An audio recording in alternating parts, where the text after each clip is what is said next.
Thanks for watching. Please don't to forget like, comment and share.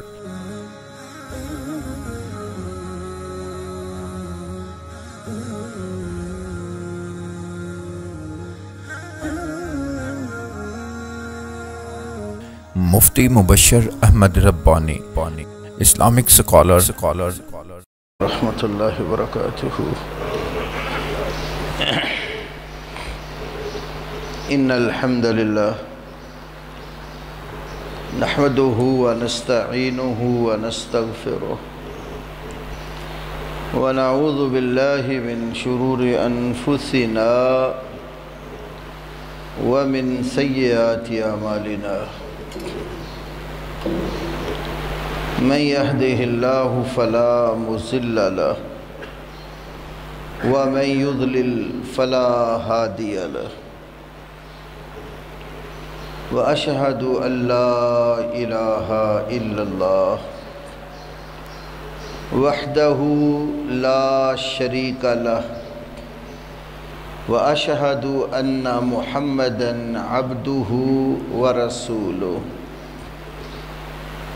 أما بعد فأعوذ بالله السميع العليم من الشيطان الرجيم من همزه ونفخه ونفثه. بسم الله الرحمن الرحيم. واعبدوا الله ولا تشركوا به شيئا وبالوالدین احسانا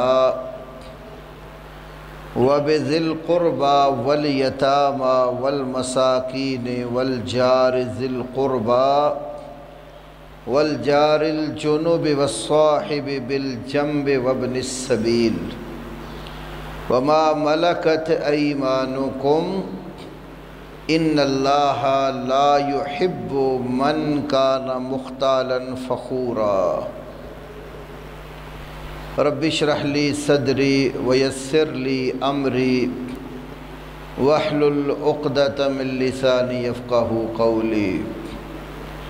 اللہم صلی علی محمد وعلی آل محمد کما صلیت علی ابراہیم وعلی آل ابراہیم انکا حمید مجید.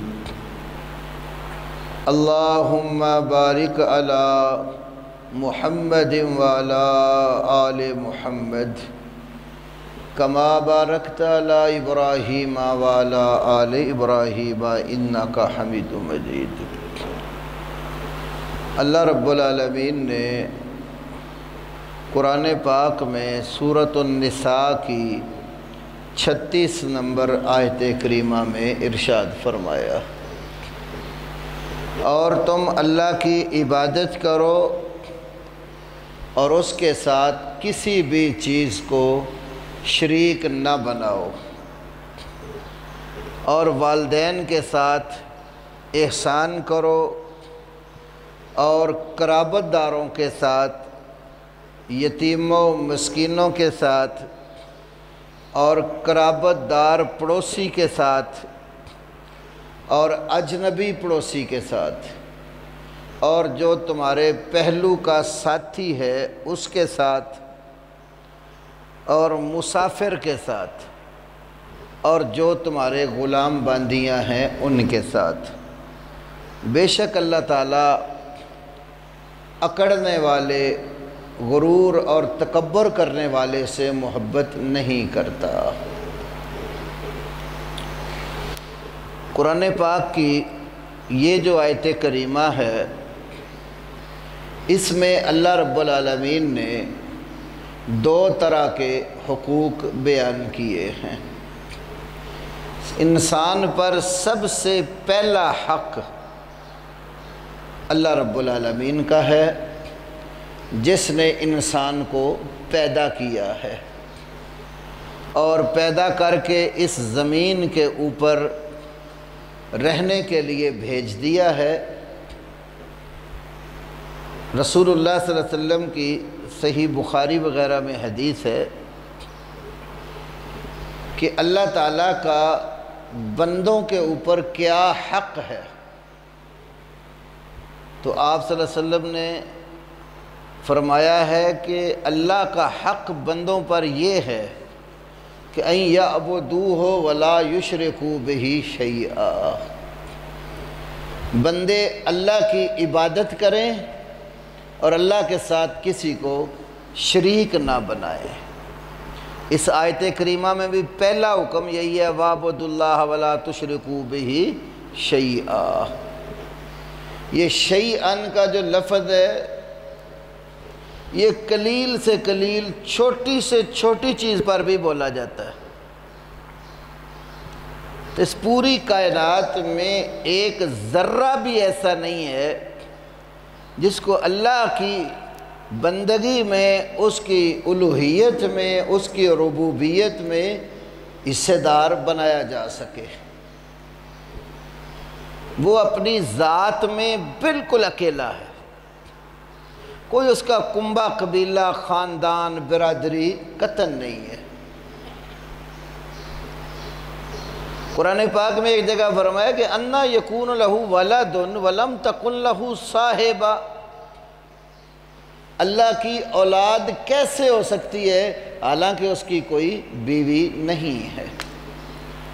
اس نے ایک نظام بنا دیا ہے نا کہ نر اور مادہ کے ملاپ سے آگے تولید ہوتی ہے، تو اپنے متعلق بھی اس نے یہی کہا کہ اللہ کی اولاد کیسے ہو سکتی ہے؟ تم فرشتوں کو اللہ کی بیٹیاں کہتے ہو، عزیر علیہ السلام کو اللہ کا بیٹا کہتے ہو، مسیح علیہ السلام کو اللہ کا بیٹا کہتے ہو، اللہ کی اولاد ہو کیسے سکتی ہے؟ اس کی تو کوئی بیوی ہی نہیں ہے۔ ایک اور مقام پر فرمایا، یہ آیت بڑی قابل توجہ ہے، وَإِن كَانَ لِلرَّحْمَنِ وَلَدٌ فَأَنَا أَوَّلُ الْعَابِدِينَ۔ اس آیت کے دو مطلب ہیں، توجہ کریں انشاءاللہ تو آسانی سے سمجھ آ جائیں گے۔ ان کان للرحمن ولد، اگر رحمان کا کوئی بیٹا، کوئی اس کی اولاد ہوتی تو فانا اول العابدین، ایک معنی یہ ہے تو سب سے پہلے اس کی عبادت میں کرتا۔ تم جو عیسیٰ علیہ السلام کو اللہ کا بیٹا مان کر عیسیٰ علیہ السلام کی بندگی کرتے ہو، عزیر علیہ السلام کو اللہ کا بیٹا مان کر ان کو پوجنے لگ جاتے ہو، فرشتوں کو بیٹیاں مان کر ان کو پوجنے لگ جاتے ہو، تو اگر واقعتاً رحمان کی کوئی اولاد ہوتی تم لوگوں کے مقابلے میں زیادہ حق رکھتا تھا کہ میں اس کی عبادت کرتا۔ جب میں کسی کی عبادت اللہ کے سوا نہیں کرتا تو اللہ کی کوئی اولاد بھی نہیں ہے۔ ایک مفہوم یہ ہے۔ دوسرا معنی اس کا صحیح بخاری شریف میں یہ ہے، اگر رحمان کی کوئی اولاد ہوتی تو انا اول العابدین، میں سب سے پہلے اس کا انکار کر دیتا، اس لیے میں اس ہستی کو رحمان مانتا ہی نہیں ہے جس کی اولاد ہو۔ تو عابدین کا ایک معنی عبادت کرنے والا ہے، دوسرا معنی انکار کرنے والا بھی ہے۔ یہ تفسیر امام بخاری نے صحیح میں ذکر، دونوں صورتوں میں بات بڑی واضح ہے کہ نبی پاک صلی اللہ علیہ وسلم قوم کو بتا رہے ہیں کہ رحمان کی کوئی اولاد پوجنے کے قابل ہوتی تو رحمان کی اولاد ہوتی تو میں پوجتا تم سے پہلے۔ دوسرا معنی بھی واضح ہے کہ رحمان اس کو ہم مانتے ہی نہیں ہیں جس کی اولاد ہو، اس لیے کہ اولاد ہونا کمزوری کی نشانی ہے۔ شادی شدہ حضرات اس بات کو اچھی طرح سمجھتے ہیں، مرد و زن کا ملاپ جب ہوتا ہے تو ان میں اس کے بعد سستی اور کمزوری کاہلی آتی ہے۔ عورت کے ہاں جب بچے کی ولادت شروع ہو جاتی ہے تو اس کے وجود میں توڑ پھوڑ ہوتی ہے اور وہ بیچاری 9 مہینے مسلسل اذیت اور تکلیف میں رہتی ہے۔ تو یہ کمزوری ہے اولاد کا ہونا، تو کمزور ہستی الہ بننے کے قابل نہیں ہوتی، تو اللہ کمزوریوں سے پاک ہے۔ اللہ رب العالمین کے اندر کوئی کمزوری نہیں ہے، اس لیے لم یکن لہ ولی من الذل وکبرہ تکبیرا۔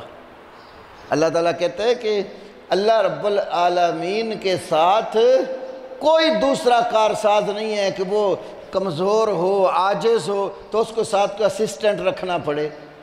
کبر ہو تکبیرہ، تو اس اللہ کی خوب کبریائی بیان کر کہ وہ کبریائی کے لائق ہوتا ہی وہ ہے جس میں کمزوری نہ ہو۔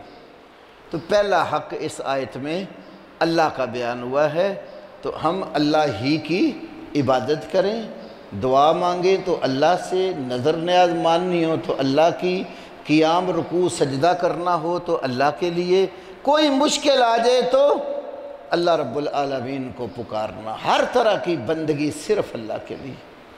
اللہ کے بعد مخلوق آ جاتی ہے۔ نبی پاک صلی اللہ علیہ وسلم کا حق جو ہے وہ تمام انسانوں سے مقدم ہے۔ ایک ایمان والے شخص پر اللہ کے بعد جس ہستی کا زیادہ حق ہے وہ ہمارے آخری نبی سید الاولین والآخرین خاتم النبیین حضرت محمد الرسول اللہ صلی اللہ علیہ وسلم ہے۔ نبی پاک کا کیا حق ہے ہمارے اوپر؟ بہت سارے حقوق ہیں رسول اللہ صلی اللہ علیہ وسلم کے، لیکن سب سے زیادہ لازمی اور ضروری حق، ایک تو آپ کو اللہ کا آخری اور سچا نبی مانا جائے، آپ کے بعد کوئی نبی نہیں آنا۔ جو آپ کے بعد آ کر نیا نبوت کا دعویٰ کرے گا وہ کذاب اور دجال اور پرلے درجے کا ملعون شخص ہوگا۔ اس لیے ہم قادیانیوں کو نہ جو ہے نا وہ مسلمان برادری میں مانتے ہیں، اور ان کے حساب سے ان کو اقلیتوں میں بھی شمار نہیں کرتے۔ وہ مسلمانوں کو دھوکہ دیتے ہیں، پاکستان کے اندر بھی اور پاکستان سے باہر بھی اپنے آپ کو احمدی مسلم لکھتے ہیں۔ قادیانیوں کے نزدیک ہم سارے مسلمان جتنے بھی ہیں ان میں سے ایک بھی مسلمان نہیں شمار ہوتا، وہ ہم سب کو کافر مانتے ہیں۔ ان کے نزدیک مسلمان وہ ہے جو مرزا قادیانی کو نبی مانتا ہے۔ تو رسول اللہ صلی اللہ علیہ وسلم کے بعد کسی شخص کے لیے بھی نبوت کا اعلان کرنا یا یہ کہنا کہ فلاں ہستی کی طرف وہی آتی ہے آپ کے بعد، تو امام قاضی ایاز رحمہ اللہ نے الشفاء ان کی کتاب ہے نبی پاک صلی اللہ علیہ وسلم کے حقوق کے اوپر، تو اس میں انہوں نے لکھا ہے کہ ایسا شخص بالاتفاق پوری امت مسلمہ کے ہاں کافر ہے، دائرہ اسلام سے خارج ہے۔ اس لیے جب یہ قادیانیوں کو اقلیتی کمیشن میں داخل کرنے کی بات ہے تو تمام علماء نے آواز اٹھائی کہ وہ اپنے آپ کو پہلے کافر تسلیم تو کریں، اپنے آپ کو وہ کافر ماننے تو پھر وہ عیسائیوں والے، یہودیوں والے، غیر مسلم والے حقوق لے سکتے ہیں۔ جب وہ اپنے آپ کو مسلم سمجھتے ہیں اور آپ کو کافر سمجھتے ہیں تو وہ تو اس کمیشن میں بھی داخل ہونے کے قابل نہیں ہیں۔ بہرحال ختم نبوت پر ایمان یہ رسول اللہ کا ایک حق ہے۔ پھر اس کے ساتھ جب آپ کو اللہ کا سچا نبی مان لیا اور آخری پیغمبر مان لیا تو اس کا معنی یہ ہوا کہ آپ کے بعد کوئی وحی اور نہیں آنی، کوئی اور دین نہیں آنا۔ دین صرف وہ ہے جو رسول اللہ صلی اللہ علیہ وسلم پر اللہ نے وحی کے ذریعے اتارا۔ میری بات، کسی اور عالم کی بات، کسی بڑے سے بڑے محدث، مفسر، مجتہد کی بات دین نہیں ہو سکتی۔ ہم اس کو یہ کہہ سکتے ہیں کہ دین کی اس بات کی فلاں نے یہ شرح کی ہے۔ دین صرف وہ ہے جو اللہ تعالیٰ نے رسول اللہ صلی اللہ علیہ وسلم پر نازل کیا۔ الیوم اکملت لکم دینکم واتممت علیکم نعمتی ورضیت لکم الاسلام دینا۔ سورۃ مائدہ میں فرمایا کہ آج کے دن میں نے تمہارے لیے تمہارا دین مکمل کر دیا ہے، اپنی نعمت تمہارے پر پوری کر دی ہے، دین اسلام تمہارے لیے پسند کر لیا۔ تو دین تو اس دن مکمل ہو گیا جب آپ پر یہ آیت نازل ہوئی۔ تو اب جتنے علماء ہیں ہمارے، محدثین ہیں، فقہاء ہیں، مجتہدین ہیں، بڑے بڑے عزت اکرام والے بڑی ہستیاں مسلمانوں کے اندر آئی ہیں، یہ سارے کے سارے اس آیت کے نزول کے بعد ہی آئے ہیں نا۔ تو دین مکمل رسول پاک صلی اللہ علیہ وسلم پر ہو گیا۔ اسے دین صرف وہ ہے جو اللہ کے قرآن میں بیان ہوا یا نبی پاک صلی اللہ علیہ وسلم کی سنت میں، آپ کی حدیث میں، آپ کی سیرت میں، آپ کے اسوہ حسنہ کے اندر آ گیا، بس اس کے سوا کوئی بات دین نہیں ہو سکتی۔ تو رسول اللہ صلی اللہ علیہ وسلم پر جب دین مکمل ہو گیا، آخری دین آپ کے اوپر ہی آیا ہے، اسلام آپ پر آیا ہے، تو اب حق یہ ہے کہ اس نبی کی مکمل طور پر اطاعت اور فرما برداری کی جائے۔ جہاں رسول پاک کی بات مل جائے نا، پھر نہیں دیکھنا کہ میری برادری، میرا قبیلہ، میرے ماں باپ، میرا مولوی، میرا مفتی، ہمارا مجتہد، فلانا محدث، اس کی بات کا کیا ہوگا، نہیں، کچھ بھی نہیں ہوگا۔ سب سے مقدم رسول پاک صلی اللہ علیہ وسلم کی بات، آپ کی سنت، آپ کی حدیث جو آپ نے ہمیں عمل کر کے امت کو بتایا ہے، وہ سب لوگوں سے مقدم ہے۔ موٹی سی بات ہے نا، ہمارے عام خطباء کہتے ہیں کہ جس کی ذات سب سے اعلیٰ ہے تو اس کی بات بھی سب سے اعلیٰ ہے۔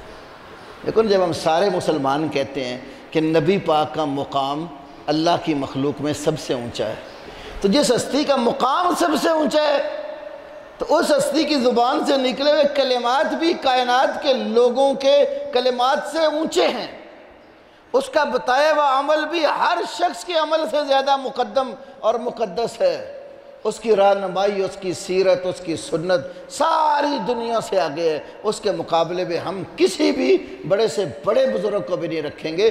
کسی بزرگ نے کوئی بات ایسی کہہ دی ہے جو نبی پاک کی بات ہمارے سامنے آئی، اس کے مخالف جا پڑتی ہے، تو ہم بزرگ کو معذور سمجھ لیں گے۔ ہو سکتا ہے اس کو نبی پاک کی وہ بات نام میں پہنچی ہو، احترام اس کا قائم رکھیں گے، لیکن اطاعت رسول پاک صلی اللہ علیہ وسلم کی کریں گے۔ تو حقوق الناس میں پھر اس کے بعد والدین کا حق اس آیت میں بیان ہوا ہے، وَبِالْوَالِدَيْنِ إِحْسَانًا، ماں باپ کے ساتھ اچھا سلوک کرو۔ ماں باپ کی خدمت فرض عین ہے، ہر مسلمان شخص پر اس کے والدین کی خدمت فرض عین ہے۔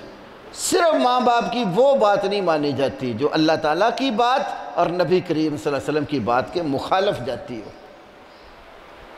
لیکن عزت، اکرام، ان کی حتی الوسع خدمت ہر مسلمان پر ضروری ہے۔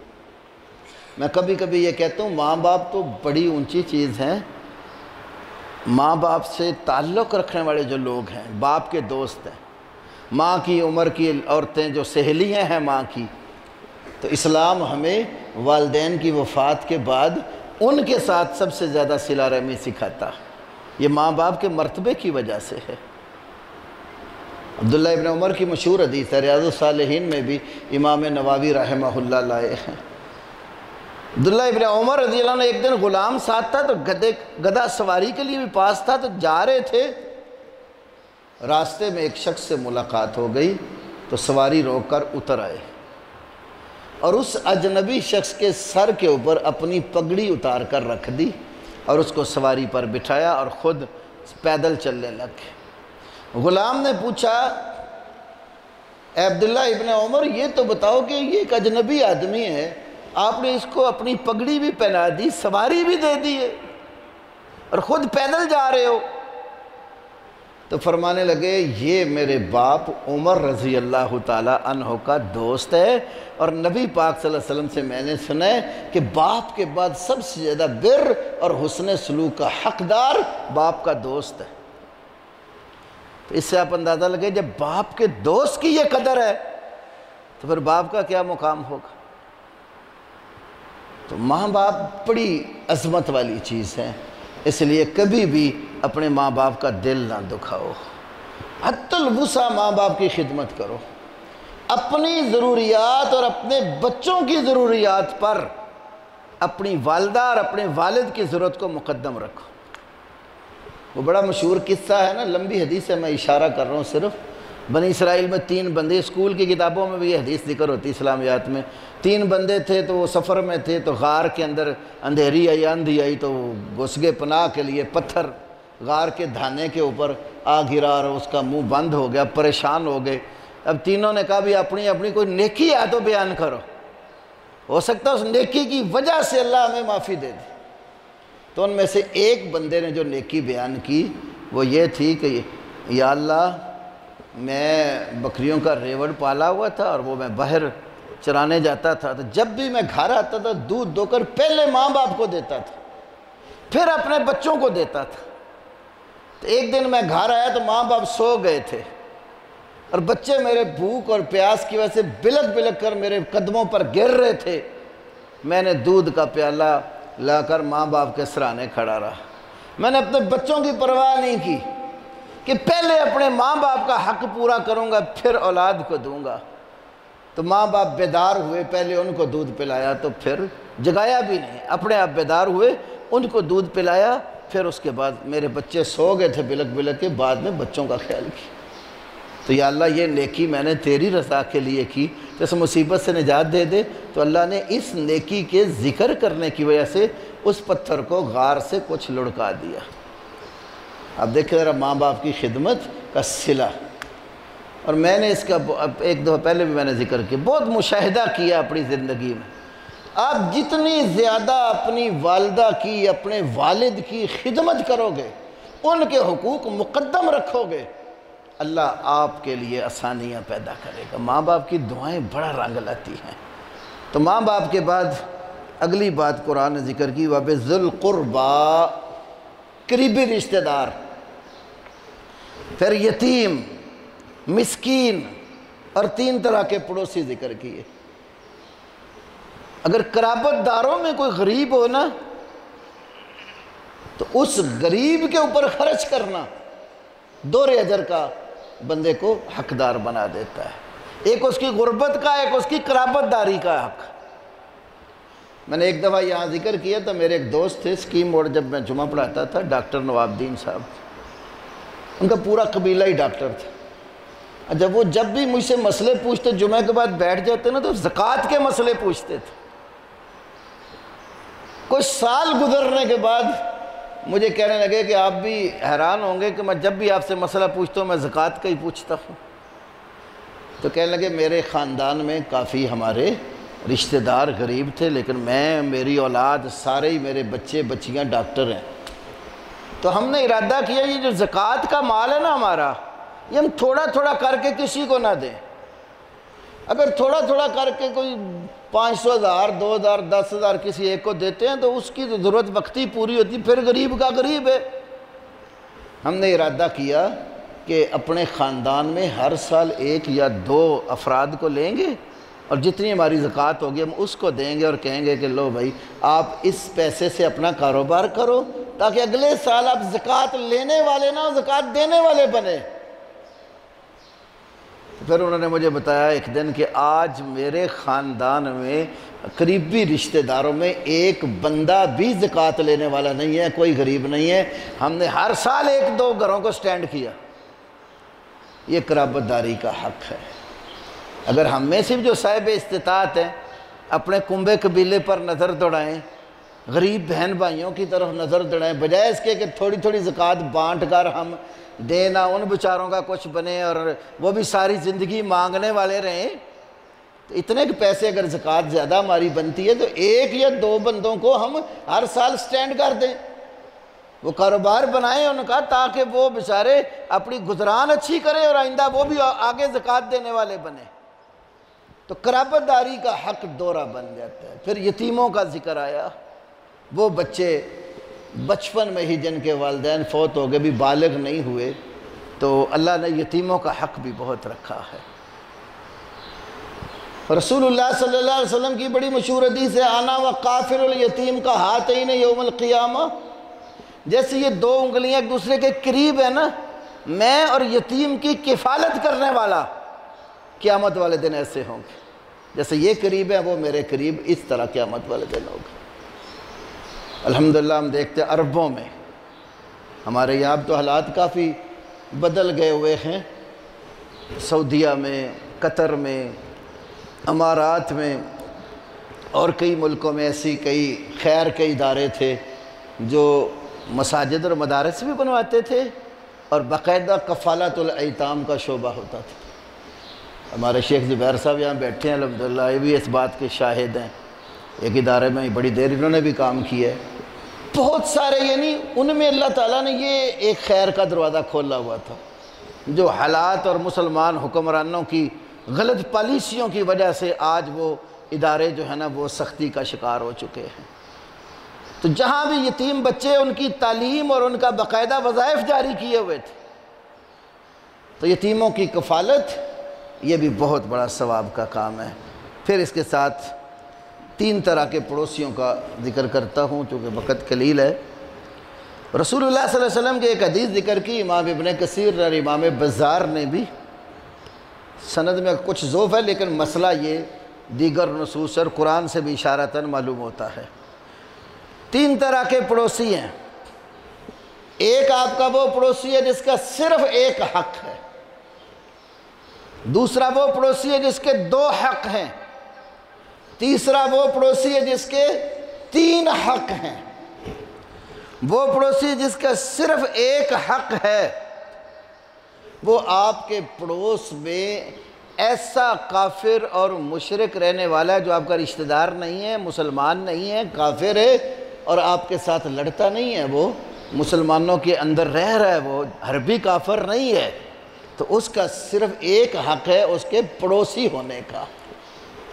اور اگر آپ کے پڑوس میں ایک ایسا شخص ہے جو پڑوسی بھی ہے اور مسلمان بھی ہے، اس کے 2 حق ہیں، ایک اس کے پڑوسی ہونے کا، ایک اسلام کی وجہ سے مسلمان بھائی ہونے کا، تیسرا وہ پڑوسی جو آپ کا پڑوسی بھی ہے، مسلمان بھی ہے، رشتہ دار بھی ہے، اس کی قرابت داری، اس کا اسلام اور اس کا پڑوس، وہ 3 وجہ سے آپ کا حقدار بنتا ہے۔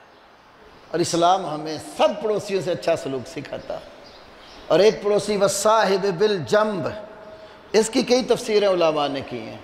صاحب بالجنب، پہلو کا ساتھی، بعض مفسرین نے اس میں سفر کا جو دوست ہے، رفیق سفر، اس کو بھی شمار کیا، بعض نے اس میں آپ کی بیوی کو شمار کیا کہ وہ بھی آپ کی پہلو کی ساتھی ہے، تو صاحب بالجنب میں بیوی بھی آ جاتی ہے، صاحب بالجنب میں آپ کا دوست اور رفیق سفر بھی آ جاتا ہے جو آپ کے ساتھ رہتا ہے، دکان پہ آپ کام کرتے ہیں وہاں آپ کے ساتھ آپ رہتا ہے، کام کرتا ہے مل کر آپ کا، وہ صاحب بالجنب شامل ہے، اس کے ساتھ بھی اس نے سلوک سکھایا ہے۔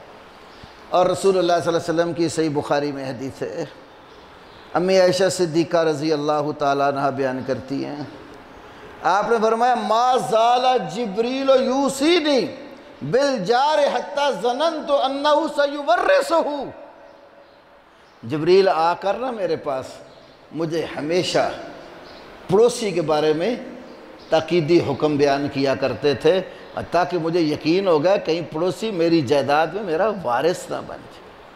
اور جب تک وراثت کے احکام نہیں آئے تھے نا تو پڑوسی کو اس قدر حق جو ہے جبریل کی وصیت کے مطابق دیا گیا کہ یہ مسلمان سمجھنے لگ گئے کہ اتنا حق ہے پڑوسی کا کہ یہ ہماری جائیداد میں بھی حقدار بنے گا۔ ایک اور حدیث ہے بلوغ المرام میں، حافظ ابن حجر بھی لائے آخر میں کتاب الادب میں، آپ کا مکان ہے نا تو آپ کے مکان کے ساتھ آپ کا پڑوسی مکان بناتا ہے۔ اب شہروں میں تو ہر کسی کی اپنی دیوار ہوتی ہے، دیہاتوں میں آج بھی ہمسایوں کے ساتھ مشترکہ نیچے سے بنیادیں ہی مشترکہ اور دیوار مشترکہ بنا لیتے ہیں۔ تو نبی صلی اللہ علیہ وسلم نے فرمایا کہ تمہارا جو پڑوسی ہے اس کو شتیر اور لکڑی آپ اپنی دیوار کے اوپر رکھنے سے مت روکو، اس کا حق ہے، وہ اگر مکان ساتھ بناتا ہے تو وہ شتیر اپنا آپ کی دیوار پر رکھتا ہے تو اس کا حق ہے، اس کو دو۔ کتنی قرابت داری۔ اور امی عائشہ سے ایک اور حدیث ہے، آپ نے فرمایا کہ جو تیری پڑوسن ہے نا اس کی خبردگیری کر، اگرچہ یہ جو بکری کا ایک کھور ہوتا ہے نا، ہڈی جس پر تھوڑا سا بھی گوشت ہوتا ہے، وہی تجھے میسر ہو تو وہی اس کی طرف بھیج دے۔ اور ایک اور حدیث میں فرمایا کہ جب تم کوئی شوربے والی چیز پکاؤ، پانی تھوڑا سا زیادہ ڈال لو اور اپنے ہمسائے کی خبرگیری کرو۔ سالن بنا رہے ہیں آپ، اچھا سا گوشت پکا رہے ہیں، شوربے والا بناتے ہیں، اذا طبخت مرقا فاکثر ماءھا وتعاہد جیرانک، اس لیے تھوڑا سا زیادہ پکانا ہے تاکہ آپ کا پڑوسی جو ہے اس کو بھی آپ سالن گھر بھیج دیں، یہ اس سے عزت، اکرام، محبت اور پیار بڑھتا ہے۔ ایک اور حدیث ہے اسی سلسلے کی، رسول اللہ صلی اللہ علیہ وسلم نے ارشاد فرمایا من کانا یؤمن باللہ والیوم الآخر فلیکرم جارہ، یہ بھی صحیح بخاری کی حدیث ہے، جو اللہ پر اور قیامت پر ایمان رکھتا ہے وہ اپنے پڑوسی کی عزت اور تکریم کرے۔ اسی طرح رسول اللہ صلی اللہ علیہ وسلم کی ایک اور حدیث ہے، یہ بھی بڑی اہم ترین حدیث ہے، ما آمن بی من بات شبعانا وجارہ جائع الی جنبہ ویعلم بہ، جو بندہ پیٹ بھر کر کھانا کھا کے سو گیا اور اس کا پڑوسی بھوکا ہے اور اس کو پتہ ہے کہ اس کے پاس کھانے کو کچھ نہیں ہے، جانتے بوجھتے اس کی طرف کچھ نہیں بھیجا اور خود پیٹ بھر کر کھانا کھا کر سو گیا، فرمایا ما آمن بی، یہ بندہ میرے اوپر ایمان نہیں لایا۔ رسول اللہ پر ایمان کا تقاضا ہے صلی اللہ علیہ وسلم کہ اپنے پڑوسی کی خبردگیری کر کے سوئیں۔